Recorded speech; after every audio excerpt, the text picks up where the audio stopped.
ओम शांति। आत्मा के गुणों की जीवन में धारणा। बाबा कहते हैं संगम युग पर हमें ईश्वरीय सुख मिलता है। सुख तो संसार में भी जितना थोड़ा बहुत है वह पदार्थों का सुख है, संबंधों का सुख। लेकिन भगवान से मिला हुआ सुख बहुत अनुपम, बड़ा अलौकिक है और हम सभी बाबा के बच्चे इस सुख के अधिकारी भी हैं। परंतु किन्हें ये सुख मिलता है? जो सुख स्वरूप स्थिति में रहते हैं, जो शांत रहते हैं, जो एकाग्र चित्र होकर रहते हैं, देही अभिमानी बनते हैं। देही अभिमानी स्थिति बहुत ही श्रेष्ठ स्थिति है जिसमें आत्मा अपने सातों गुणों का स्वरूप बन जाती है।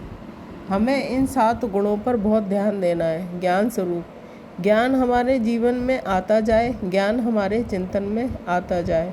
शांत स्वरूप, शांति की गहन अनुभूति एक बार रोज अवश्य करें और हमारा चित्त सदा के लिए शांत होने लगे। कोई भी बात हमें अशांत ना करे। सुख दुखों से भी हम मुक्त हो जाएं। किसी की बात, कोई भी जीवन में आने वाली बात हमारे सुख को हमसे छीन ना सके। पवित्रता, सबसे बड़ा स्वरूप जो सुख शांति का भी आधार है, उस पर हम बहुत ध्यान दें। प्रेम, सब आत्माओं के लिए चित्त में प्रेम बढ़ता चले, शक्तियाँ बढ़ती चलें तो दिनों दिन हमारी स्थिति में आनंद और खुशी बढ़ती चले। परिस्थितियाँ आती हैं, चली जाती हैं, पूरा टाइम आता है, पास हो जाता है, कुछ भी सदा नहीं रहता, सब कुछ परिवर्तनशील है। इसलिए जीवन में जो बातें आने लगें, जो समस्याएं आने लगें तो घबराना नहीं चाहिए। और बाबा हमारे साथ है, बहुत बड़ी शक्ति है, बहुत बड़ी शब्द भी उनके लिए छोटा है।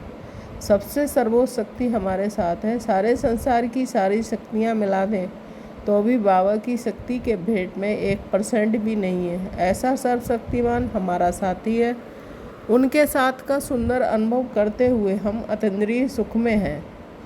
जो आत्मा कर्मेंद्रियों के सुख से बाहर निकल जाती है उसे ईश्वरीय सुख, अतीन्द्रिय सुख भासता रहता है।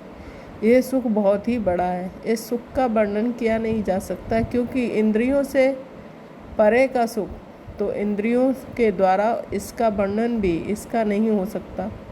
इसका तो रसवादन करने वाले ही इनको जानते हैं। तो हम इस सुख की ओर बढ़ें। इस सुख को पाने से हमारे जन्म जन्म के कष्ट स्वतः ही लोप हो जाएंगे। तो बार बार अभ्यास करेंगे कि ये देह अलग और है और मैं आत्मा अलग हूँ।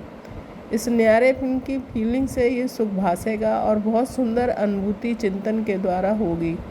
चिंतन श्रेष्ठ संकल्प, आनंदकारी, मन को खुशी देने वाला संकल्प हमारी स्थिति में दिनों दिन वृद्धि करेंगे। अशरीरी होने से डीप साइलेंस होगी और एक परम सुख का अनुभव अंदर ही अंदर होगा। परंतु बाबा से बात करने से, उन्होंने मुझे क्या क्या दिया याद करने से जीवन में आनंदित होगा। दोनों जब मिल जाएंगे तो निरंतर हम अतीन्द्रिय सुख की राह पर चलने लगेंगे और तब ये संसार की सभी बातें सुख हमें नीरस और फीकी लगने लगेगी। तो आज हम बाप दादा का आह्वान करेंगे, अशरीरी होकर, अपने आत्मिक स्वरूप में स्थित होकर बाप दादा को अपने पास बुलाएंगे और उनकी उपस्थिति फील करेंगे और फील करेंगे कि उनका वरदानी हाथ मेरे सिर पर है, हर घंटे में एक बार। ओम शांति।